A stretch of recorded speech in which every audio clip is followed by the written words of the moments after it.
The CDC is now just posting lies, like blatant lies, on their website. This was updated yesterday saying the claim vaccines do not cause autism is not an evidence-based claim. It absolutely is, because studies have not ruled out the possibility that infant vaccines cause autism. In fact, if you ask anybody who actually understands these data, they would tell you that actually, yes, we have essentially ruled that out as a possibility. There have been numerous studies over the last 20 years or so that have failed to demonstrate a link between autism and vaccines. The next lie is the next bullet point. Studies supporting a link have been ignored by health authorities, and that is not true. There is not a preponderance of high-quality studies showing that there is a link. If there were, they would be taken seriously. The third bullet point here says that HHS has launched a comprehensive assessment of the causes of autism.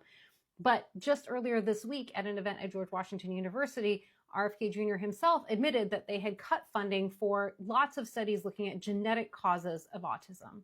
That's because he has no interest in actually finding out what causes autism.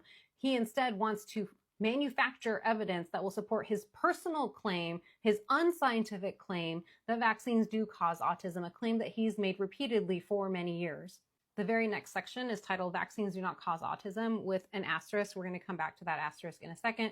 This section just repeats basically what we just saw above. This section on MMR vaccines that is below that heavily leans on this Danish study that actually showed there was no relationship between aluminum and vaccines and neurodevelopmental disorders. However, RFK Jr. has decided to willfully, intentionally misinterpret those data, which he did originally on Twitter and in an essay. And those claims that he's made about these data have been debunked by the study authors and other scientists alike. As for that asterisk that I mentioned earlier, they explain that the header "vaccines do not cause autism" has not been removed basically due to a deal that RFK Jr. made with Bill Cassidy to get Bill Cassidy to confirm him when he was going through the confirmation hearings to become the Secretary of Health and Human Services. What I'd like to say is, Bill Cassidy, how are you feeling now about your vote?